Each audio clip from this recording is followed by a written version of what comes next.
Hi everyone, in this video we're looking at cube numbers and cube roots. So by this end of this lesson you should be able to identify cube numbers. You're not expected to recall them like a square number, but you should be able to understand the concept behind how they are configured and how to use cube roots and index notation. So again, recapping our vocab as we do for most lessons, is that you have a number being multiplied by itself, that is your base, and your index or the power tells you how many times that base is being multiplied by itself. So, don't forget to write these things down. Let's start off with what is a cube number. So a cube number, so this just comes straight out of your textbook, and numbers that can be arranged in cubes. So just like squares, the number can be arranged in a square. These numbers here can be arranged in a cube because it has, like, say, one. So in this case here, the cube is 1 high, 1 long, and 1 deep. And this one here, it is 2 high, 2 wide, 2 deep.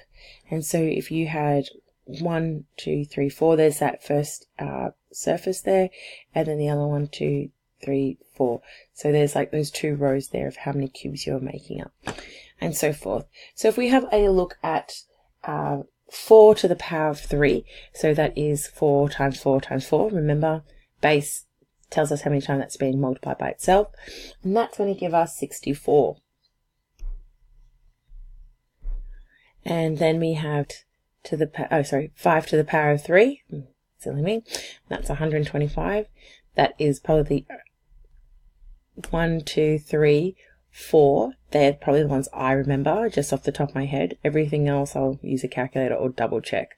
Okay, and 6 to the power of 3 is going to be 216. And what you can start to see is that these numbers are growing or increasing incredibly quickly, and that's because they're being multiplied, like it's repeated multiplication. So it's not like you just adding numbers together, it's the multiplication of a multiplication. So that's why they grow so quickly. It has a name in maths, but we won't cover it here. So as we said, the relationship between cube numbers and cube roots. So when you're multiplying a number by itself, you can actually find the inverse. So say we were given what is the cube root. So just like squaring, it has a square at the radicand, but this time there's like a little 3 here, and that tells us we're looking for a number that is multiplied by itself 3 times, and we want to know, and it gives us the answer under the radicand. So I'll say that again a bit more concisely. We're looking for a number multiplied by 3 times that will give us this number here. So in the case of 216. Now, you are not expected to know mental strategies to do that. However, you are expected to understand where those buttons are on your calculator. So here we go. There is a cube root button here. There's a couple of functions actually you can use on your calculator to find the cube root. So you can hit your shift key and your square root button. So above that, it's not the greatest resolution here, is like it looks like this symbol. So it looks like this, and it has a square underneath. So that's that one. The other button that you can use is this one here. So you can see that it is x to the power of a square. That just means like anything. So you could put in there x to the power of 6. Oh, sorry. Let's try a number so that you guys are a bit more familiar. Like say 7 to the power of 6, or 10 to the power of 100. So you can put whatever you want in that powers there. And it's above that, so I'll just make that a bit clearer. Above that, it has this symbol. There's a box that's shaded in, then the radicand, and then a see-through box.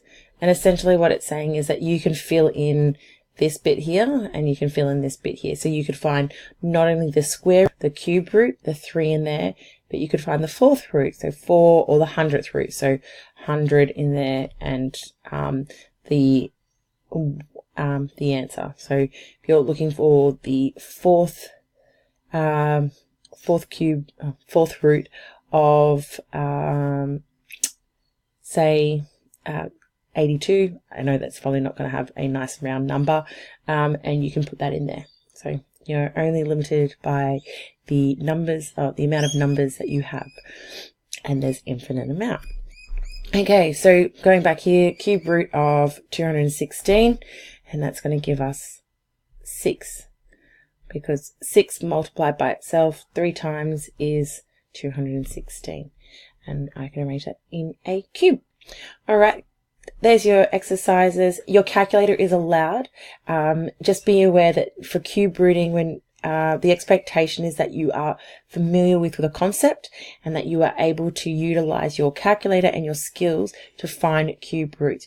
You are not expected to remember them, and you are not expected to be able to find them mentally. Okay, thanks for that, guys. Have a good one.